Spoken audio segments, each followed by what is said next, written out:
Hi all, welcome to Doppa turning point.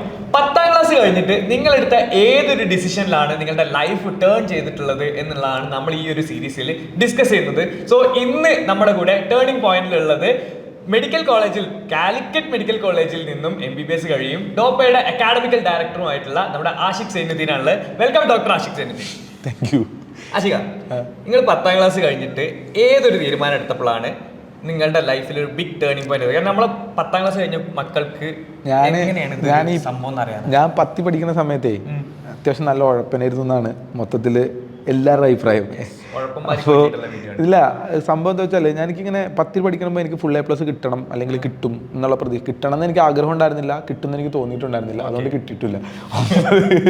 9 A+ ആണ് മൊത്തത്തിൽ വന്നിട്ടുണ്ടായിരുന്നത്.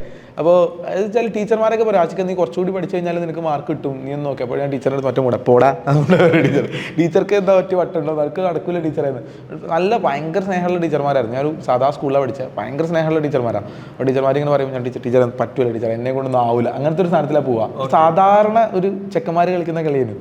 എന്നിട്ട് ഞാൻ എന്ത് ചെയ്യുന്നു വെച്ചാൽ, എൻ്റെ അതേ സ്കൂളിലാണ് ഞാൻ 11th ഏകജാലൊക്കെ മറ്റേ വിൻഡോ പൂരിപ്പിച്ച് കൊടുക്കണല്ലോ, ഫോം ഫില്ല് ചെയ്ത് കൊടുക്കണമല്ലോ. അപ്പോൾ സ്കൂളിൽ ഞാൻ വന്നിട്ട് ഇപ്പോൾ ഞാൻ ഫില്ല് ചെയ്യാൻ അതേ സ്കൂളിലായപ്പോൾ ഞാൻ വെച്ചാൽ എൻ്റെ സ്കൂളിൽ ടീച്ചർമാരെ കാണിച്ചിട്ട് കണ്ടിട്ട് ഒരു ആപ്ലിക്കേഷൻ കൊടുക്കാൻ വേണ്ടി പോയി. അപ്പോൾ ആപ്ലിക്കേഷൻ കൊടുക്കാൻ വേണ്ടി പോയപ്പോൾ ടീച്ചർമാർ എടാ നിൻ്റെ ആപ്ലിക്കേഷൻ കാണിച്ചെന്ന് പറഞ്ഞു. അപ്പോൾ ഞാനിങ്ങനെ ആപ്ലിക്കേഷൻ നോക്കുമ്പോൾ ഓപ്ഷൻ 1, 2, 3, 4, 5 എല്ലാം കൊമേഴ്സ്. അപ്പോൾ ടീച്ചർ ഇത് എന്ത് പരിപാടി അതെന്ന് വെച്ചിട്ട് ടീച്ചർ ഞാനിത് കീറി കളയണോ അതോ നീ വേറെ വാങ്ങി ഫില്ല് ചെയ്യുമെന്ന് ചോദിച്ചു. എന്നിട്ട് നേരെ എൻ്റെ വീട്ടിലേക്ക് വിളിച്ചിട്ടുണ്ടായിരുന്നു ടീച്ചർ. വീട്ടിൽ വിളിച്ചിട്ട് പറഞ്ഞു ഇവൻ എന്താ ഇങ്ങനെ ചെയ്യണം. അപ്പോൾ ബേസിക്കലി എൻ്റെ മൈൻഡിൽ എന്താണെന്ന് വെച്ചാൽ സയൻസ് ഭയങ്കര പാടായിട്ടുള്ളൊരു സാധനവും കൊമേഴ്സ് എന്ന് പറഞ്ഞു കഴിഞ്ഞാൽ ജോലിയാക്കാൻ പറ്റുന്ന പഠിക്കേണ്ടാത്തൊരു സാധനമാണ്. ശരിക്കും അത് തെറ്റിദ്ധാരണയാണെന്ന് എല്ലാവരും ഇപ്പോൾ മനസ്സിലായിട്ടുണ്ട്. പക്ഷേ അന്ന് എനിക്ക് തോന്നുന്നു വെച്ചാൽ ടീച്ചേഴ്സിൻ്റെ റോള് തന്നെയാണ് ആക്ച്വലി. അന്ന് ആ ടീച്ചർ അത് കണ്ടിട്ടില്ലായിരുന്നെങ്കിൽ, ചോദിച്ചിട്ടില്ലായിരുന്നെങ്കിൽ ഞാനെന്ന് പറഞ്ഞൊരു മനുഷ്യൻ ചിലപ്പോൾ ഉണ്ടാവില്ലായിരുന്നു. അല്ല, അത് ഉണ്ടാവില്ലായിരുന്നു. കാരണം ഞാൻ അവിടെ കൊമേഴ്സ് കൊണ്ടുപോയി കൊടുക്കും. ഓഫ്കോഴ്സ് എനിക്ക് 9 A+ വെച്ചിട്ട് കൊമേഴ്സിൽ പെട്ടെന്ന് അഡ്മിഷൻ കിട്ടും. ഞാൻ അവിടെ അത് പഠിച്ച് മുന്നോട്ട് പോകും. അവിടെ ഒരു സാധനം വീട്ടുകാർ ഇപ്പോൾ എൻ്റെ 2 പേരൻസ് ടീച്ചേഴ്സാണ്, പക്ഷെ എന്നാലും അവർക്ക് ഇങ്ങനെ എൻ്റെ പുറത്ത് അങ്ങനെ ഒരു അടിച്ചേൽപ്പിക്കുന്ന ഡിസിഷൻസ് ഒന്നും ഉണ്ടായിരുന്നില്ല. അപ്പോൾ എൻ്റെ ഡിസിഷൻ എന്നുള്ള മൂടി തന്നെയായിരുന്നു ഉണ്ടായിരുന്നത്. അപ്പോൾ ഞാനിങ്ങനെ കാര്യമായിട്ട് കൊമേഴ്സ് അത് കഴിഞ്ഞിട്ട് ഒരു അക്കൗണ്ടൻ്റ് ആവുക എന്നുള്ള രൂപത്തിലൊക്കെ പ്ലാൻ ചെയ്ത് മുന്നോട്ട് വെച്ചിട്ടുണ്ടായിരുന്നു.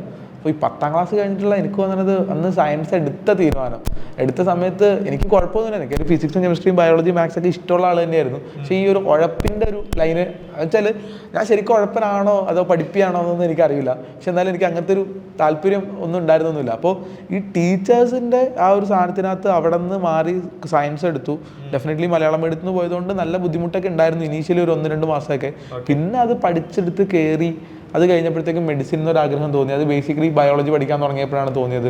പിന്നെ +1 തീരുന്ന സമയത്ത് +2 തുടങ്ങുമ്പോൾ തന്നെയൊക്കെ ലൈഫിൽ എന്തെങ്കിലും നല്ലൊരു കോമ്പറ്റേറ്റീവ് എക്സാം ഒക്കെ എഴുതി ക്ലിയർ ചെയ്യണം. അത് മെഡിസിൻ മാത്രമല്ല, ഒന്നെങ്കിൽ എഞ്ചിനീയറിംഗ് അല്ലെങ്കിൽ സിവിൽ സർവീസ്, അങ്ങനത്തെ എന്തെങ്കിലും ഒരു കിടിലൻ എക്സാം എഴുതി ക്ലിയർ ചെയ്യണം എന്നൊരു പ്ലാനൊക്കെ വന്നു. പിന്നെ നീറ്റിന് വേണ്ടിയിട്ട് ഒന്ന് ട്രൈ ചെയ്ത് നോക്കിയപ്പം നീറ്റ് ഓക്കെ ആണെന്ന് തോന്നി. പിന്നെ അതിന് വേണ്ടി ഇരുന്ന് പഠിച്ച് അത് കിട്ടി, കോഴിക്കോട് മെഡിക്കൽ കോളേജിലെത്തി, ഡോക്ടറായി, ഡോപ്പ തുടങ്ങി. ഇവിടെയൊക്കെ വന്ന് നിൽക്കുമ്പോൾ അല്ല അങ്ങനെ വന്ന് അവിടെ നിൽക്കുമ്പോൾ ഇത് all started from that moment. 10ാം class കഴിഞ്ഞിട്ട് സയൻസ് എടുത്തിട്ടുള്ള ഒരു അതെ ടീച്ചർ അങ്ങനെ ചോദിച്ചു, ഇത് ഞാൻ കീറണോ അതോ നീ വേറെ ഫില്ല് ചെയ്യാന്ന് ചോദിച്ചു. കീറേണ്ടി വന്നിട്ടില്ല. ഞാൻ പറഞ്ഞ പിന്നെ ടീച്ചറൊന്നുമില്ല, അത് കൊടുക്കാൻ സമ്മതിച്ചില്ല. ബേസിക്കലി എൻ്റെ വീട്ടിൽ വിളിച്ച് പറഞ്ഞു, എൻ്റെ ടീച്ചറാന്ന് പറഞ്ഞില്ലേ സാറേ ഇതാ ഇവൻ കൊമേഴ്സ് കൊടുക്കാൻ നിൽക്കുന്നു, ഇതെന്താ നിങ്ങൾ കണ്ടില്ലേ എന്ന് ചോദിച്ചു. അപ്പോൾ അത് വൺസ് അഗൈൻ അത് ഡിസ്കഷനായി. ആ ഡിസ്കഷനിലാണ് ഞാൻ സയൻസ് എടുക്കാന്നുള്ള തീരുമാനത്തിലേക്ക് എത്തിയതും ബാക്കി കാര്യങ്ങൾ ചെയ്തതൊക്കെ. സോ ഇതാണ് 2 കാര്യങ്ങളുണ്ട് കേട്ടോ. ഒന്ന്, 10ാം ക്ലാസ്സിൽ ഫുൾ A+ വേണ്ട, കാലിക്കറ്റ് മെഡിക്കൽ കോളേജിൽ നിന്ന് അല്ല 10ൽ ഫുൾ A+ വേണ്ടെന്ന് മാത്രമല്ല, +2നും ഫുൾ A+ന്റെ ആവശ്യമൊന്നുമില്ല. അതും ഉണ്ടായിരുന്നില്ല. 90% മാർക്ക് തികച്ചില്ലായിരുന്നു എന്നുള്ളതാണ് എൻ്റെ ഒരു കഥ. പക്ഷേ ആഗ്രഹം ഉണ്ടായിരുന്നു, അതിനുവേണ്ടി വർക്ക് ചെയ്യണം എന്നുള്ളൊരു സാധനം ഉണ്ടായിരുന്നു. അതൊക്കെ അങ്ങനത്തെ ഒരു ഇൻറ്റൻസീവ് ആഗ്രഹമൊക്കെ +2ന് പഠിക്കുന്ന സമയത്തൊക്കെ വന്നത്. അപ്പോൾ പിന്നെ അതിന് വേണ്ടിയിട്ട് ഇങ്ങനെ മെനക്കെട്ട് കുത്തിയിരുന്ന് തലയും കുത്തി പറഞ്ഞ് നമുക്ക് സാധനം കിട്ടും. ഇപ്പോൾ ആഗ്രഹമുള്ള ആൾക്കാർക്ക് എത്താൻ വേണ്ടി പറ്റും. പിന്നെ എന്താ വെച്ചാൽ ഇതൊക്കെ നിമിത്തങ്ങളാണ്. ഇപ്പോൾ നിങ്ങൾക്കിപ്പോൾ ചിലപ്പോൾ ഈ വീഡിയോ കാണുന്ന നിങ്ങൾക്ക് ചിലപ്പോൾ തോന്നും ഇങ്ങനെ മാറ്റി ചെയ്യാമെന്നൊക്കെ ഒരു തോന്നുന്നുണ്ടാവും. അതേപോലെ എൻ്റെ ജീവിതത്തിൽ ഞാൻ പറഞ്ഞില്ലേ, അന്നിപ്പോൾ ഞാൻ ആപ്ലിക്കേഷൻ കൊടുത്തിട്ട് ടീച്ചറെ വന്ന് കാണുകയാണെങ്കിൽ ഈ ഒരു ടേണിംഗ് പോയിന്റ് ഉണ്ടാവും. ഞാൻ ടീച്ചറെ കണ്ടിട്ട് ആപ്ലിക്കേഷൻ കൊടുക്കാൻ വേണ്ടി പോകാന്നുള്ള ഒരു സാധനത്തിലാണ് അവിടെ നിന്ന്. അപ്പോൾ അത് നിമിത്തങ്ങളായിരിക്കും, മേ ബി പ്രോബബിലിറ്റീസിൽ സംഭവിക്കുന്ന ഒരു സാധനമായിരിക്കാം. That's it. So that was the turning point of Dr. Ashik Zainuddin. So അടുത്തൊരു ടേണിംഗ് പോയിന്റ് എപ്പിസോഡുമായിട്ട് നമ്മൾ വരും. Hopefully this is helping you people എന്ന് വിചാരിച്ചുകൊണ്ട് ഞങ്ങൾ ഈ എപ്പിസോഡ് നിർത്തുന്നു. See you in the next episode.